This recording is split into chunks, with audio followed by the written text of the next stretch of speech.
Welcome to the MS&Me Radio Network.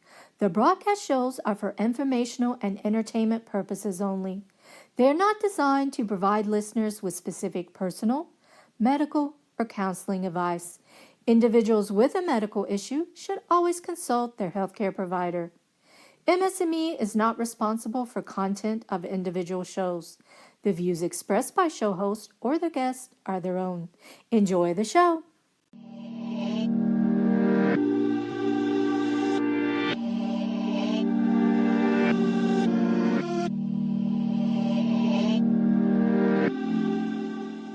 Welcome back to MS and Millennial Squared. I'm your host, Ange, and I hope you all are doing fantastic, that the new year is treating you right, that you are getting into your groove and your flow. To start off today's dose by discussing a few things that I think are really cool that I've discovered recently that I think will help to really create an energy that's lasting throughout the whole year. You never know, maybe amplify everything we talk about into a social movement. I just want to start off and get right into the thick of it with everything that we're going to be discussing today. And once again, Happy New Year. It's still the first month of 2019. We're not even 15 days in. So that's really still an opportunity to get a momentum and a movement going for now and the rest of this year, I feel. And so I wanted to talk about something that I found recently on a post made by Selma Blair. It was a response to her post that someone had mentioned, having a word for the year, selecting a word for your year, and for basically reflecting your personal mission and mindset for the year. Because, with MS, and with really anything in life, it's when you have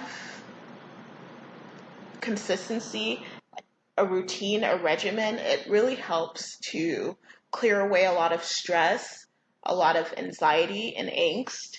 And I feel like by picking a word or picking a certain vibe for a year that is hopefully totally reflected by any word you would select, it not only would be a vibe that you want to implement for just that year, but for your entire, being in your lifespan. So for me, I've selected a word, and my word is sincere, or sincerity. And I even went to look up some synonyms for this word. Excuse me, I'm kind of hungry right now. So some synonyms for sincere: earnest, upfront, heartfelt, candid, devout. I think that they're all reflective of the type of mindset I want to carry with me through the rest of my life. And I want to just be honest about everything and true about everything, especially because with MS and being diagnosed and interacting with others, whether it be medical professionals or just, people like I have mentioned before in the past who also have MS, it's been hard for me to be truly open, rather, with how I feel and what I want to actually get out about having MS. And I'm so thankful for MS&Me Radio and for having MS Squared here, because I really do get that opportunity. So not only am I starting the year with this word that I am so happy to, attach to myself, but also just a huge abundance of gratitude. And I feel like it's getting off to a pretty good start. I would totally love it to hear what maybe some of you have as words that you've chosen for yourselves, and why, and how that reflects you and reflects what you want to accomplish this year. And if you'd like to share that with me, you can go ahead and email me. My email is ms.ahhhnj@gmail.com. It spells out the phonetics of my name. So I just thought that was pretty cool. I'll go ahead and share that again later. But yeah, you can go ahead and send in what works for you, what word you chose, and your mission for 2019. But speaking of sharing, that is totally another part of the topic of the show today that I wanted to discuss and just talk about, the changes in sharing and, how I've personally, I've become more open and found multiple ways of, getting past the fear of sharing about anything, but particularly MS. And I am just going to get into that. So being a teenager and being diagnosed, a lot of things were happening, and I didn't really, want to share parts of myself that I didn't feel like needed to be shared. And then I got this condition, and I was forced to, share a lot. As I've grown older and matured in early adulthood and things of that nature, I found it hard to push myself to share a lot of things, what's troubling me, what's really hurting, how to explain how things feel for me. And I've had opportunities, I've had therapy in the past, and there was obviously the physical evidence of my struggling because it was pretty prevalent, and that would give me that feeling again of forcing myself to explain to people what's going on with me. And it's never been a fluid action of sharing for me, because it's always been the case where I have to share it to help someone else understand why I walk a certain way, or why I am slurring my speech, or what have you, what maybe, you know what I mean? You know what I mean. You know what I mean. You know what I mean? But yeah.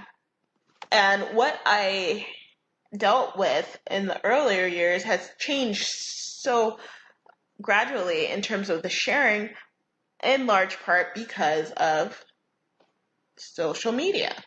So yes, social media has been amazing.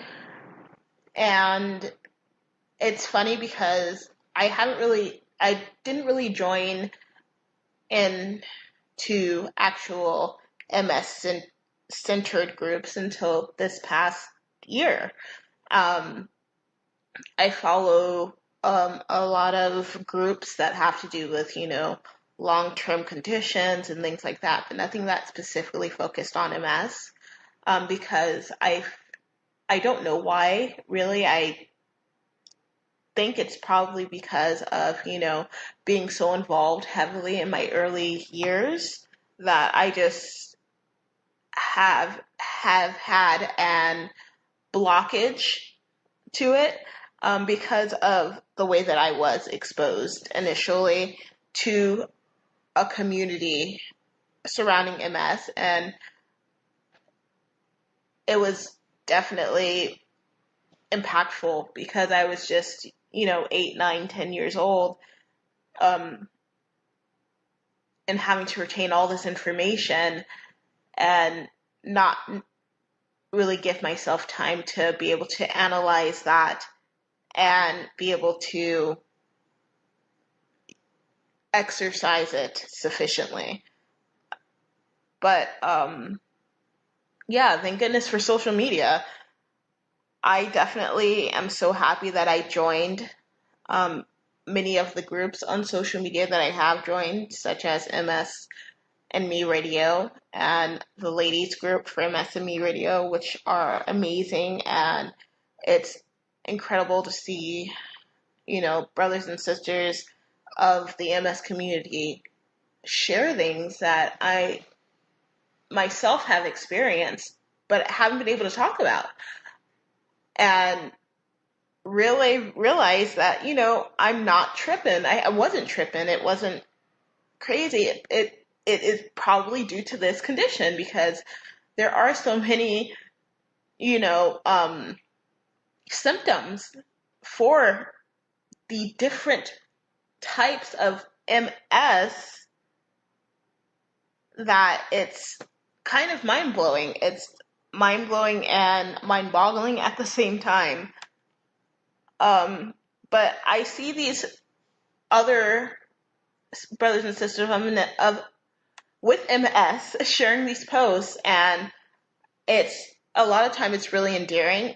And I've also found it to be really informational. There's a lot of medical posts that are shared, as well as just, personal posts regarding a person's whereabouts and their journey. And I really find it endearing. And I think that over the years, I've tried to, keep an eye out for, articles and news stories and what have you regarding MS. And that's been great, but that's also a lot of information that, as a young person, I felt like, I don't know what to do with this. It's great to hear it. I don't know how I don't know how it's affecting me in a way.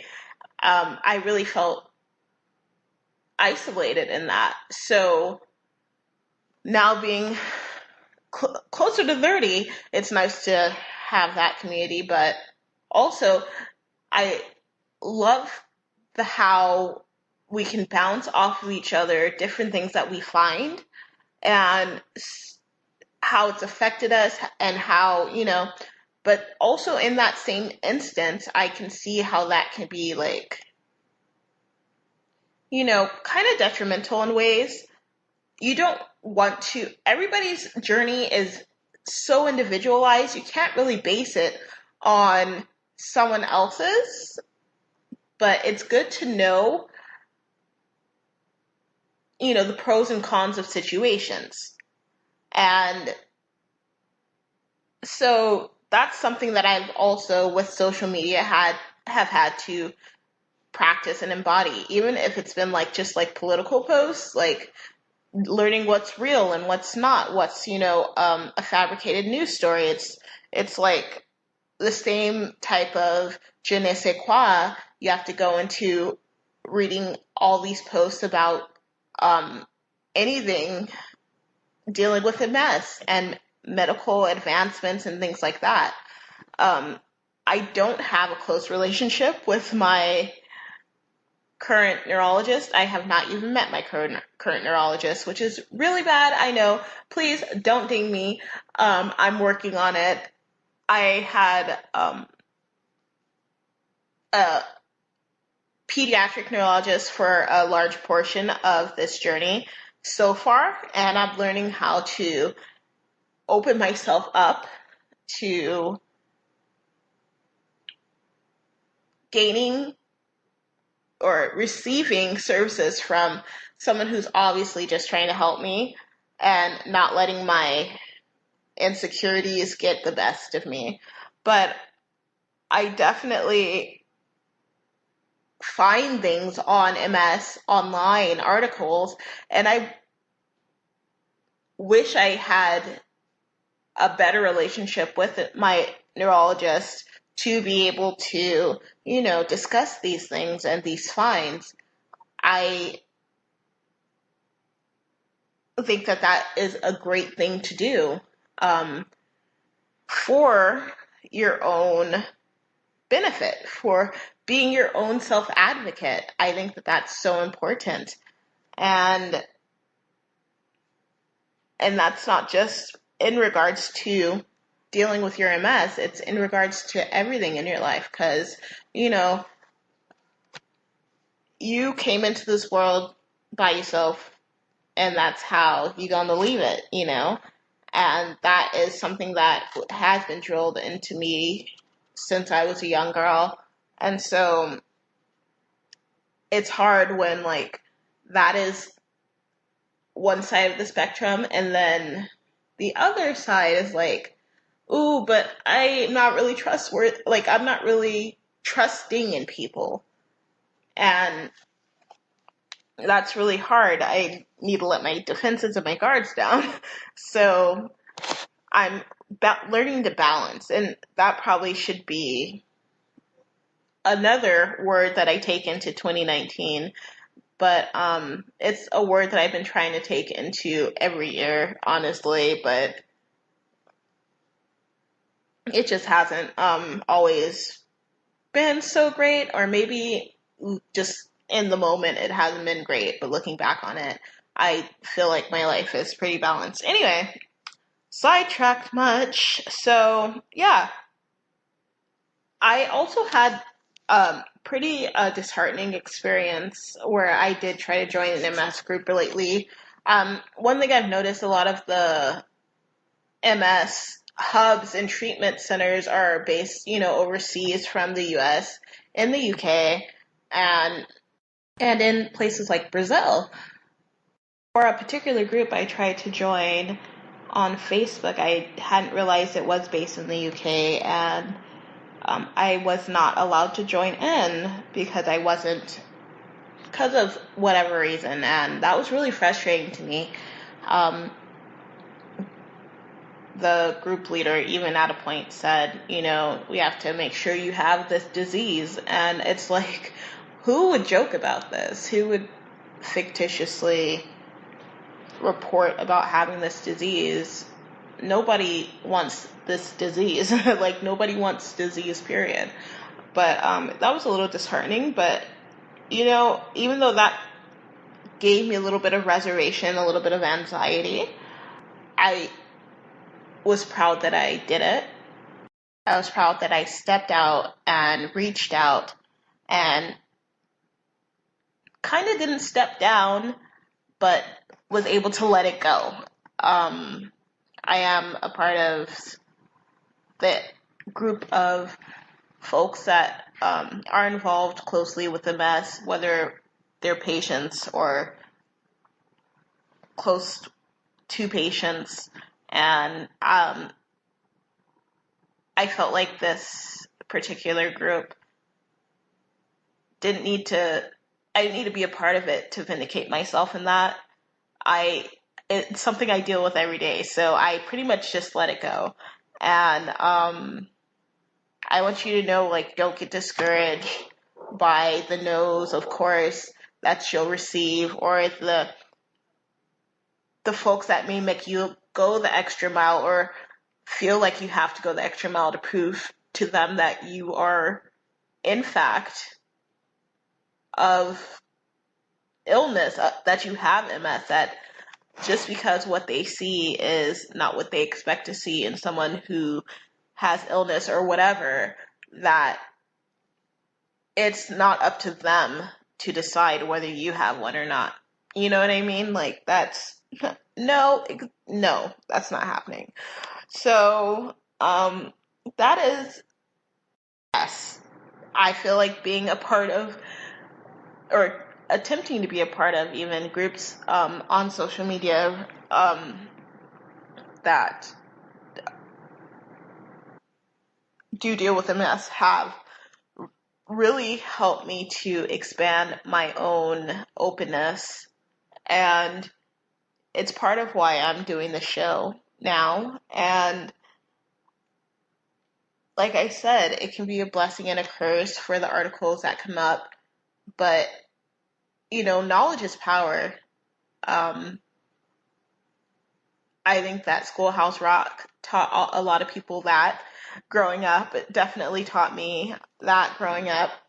And I feel like the more that we expose ourselves to the and be open to the opportunity of receiving information is just more empowering, as long as we know how to compartmentalize that information. And research saves. I swear, has saved me in so many different levels, and I don't really take many things at face value when it comes to health or anything else.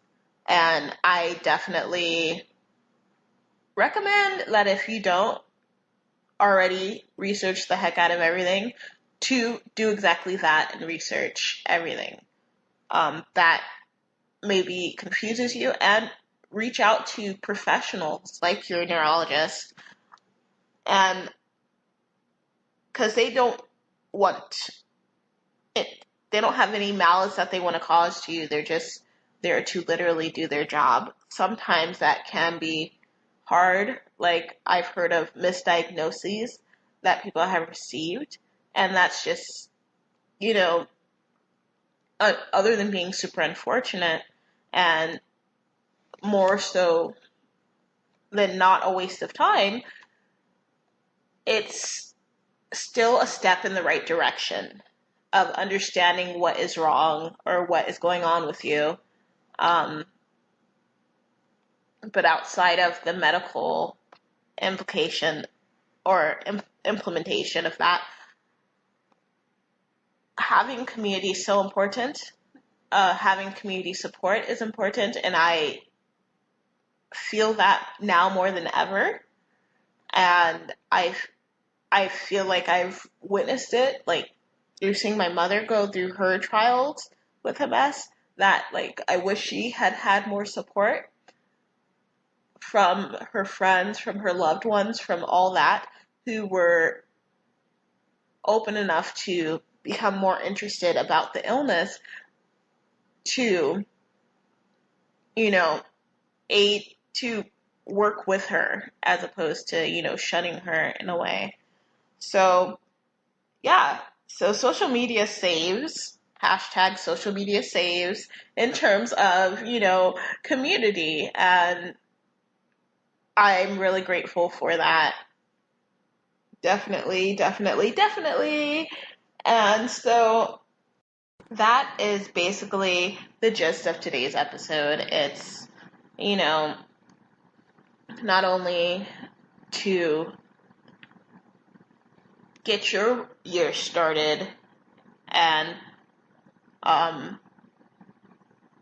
sparked off in a good way, but to share your concerns, share your victories, share everything that you feel comfortable sharing with people who will understand, and to reach out to find those people in the first place. And like I said, the groups on Facebook are nice, so that's a good place to start. There's meetups, there's different things that you can do to not feel alone. That is a post as well that I saw recently in an MS group. Like, you don't need to feel alone. There's so many options, and I know that even amongst those options, it's going to be difficult, but don't give up. Do it anyway. Push yourself, because one thing with MS, a lot of the time I feel it, that I'm tired, I don't want to do it. But pushing through that a lot of the time is better than just leaving it at bay. And it'll do so much more for you. So that about wraps up this episode. So again, I want to go ahead and put my email out there for you all to respond. Let me know what your word of the month of the year is, and why it is your word. Why are you picking this word? Why is it important to you? What do you want to get out of the year with this word? Like, why this word? So my email is, it's missange@gmail.com. that's spelled MS period AHHH, that's 3 H's, the letter N, the letter J at gmail.com. And I look forward to getting some good responses. And if you are going to tune in next week, you are in for a treat. I actually have a special guest interview lined up for the end of this week to share with you for the next time that the show airs. I know that the show is played on MS&Me radio throughout the week, so be sure to tune in for the episode that will be debuting on the 19th. And I'm super excited. I'm going to be interviewing Joy Tanny, an amazing artist, a champion from Skin Wars Fresh Paint in 2016, and a self-proclaimed millennialist. Also, if you're listening and you have any questions that you may have in mind to ask Joy, you can go ahead and email me questions at ms.ahhhnga@gmail.com, and I'll go ahead and ask some questions from y'all as well. And I'm really glad that I reached out to her. I reached out to her on Facebook. She responded. She's got an interview with us here on MS Squared. And I'm so excited. So I really hope that y'all are there. And thank you for being here today. And thank you for hanging in there, staying strong. Keep it going. Get that word. Get your regimen, your routine, your consistency going, and stay with it. Stick with it. You have the power. All right, this is Ange signing off, and I hope that y'all have a great week. All right, MS Squared out.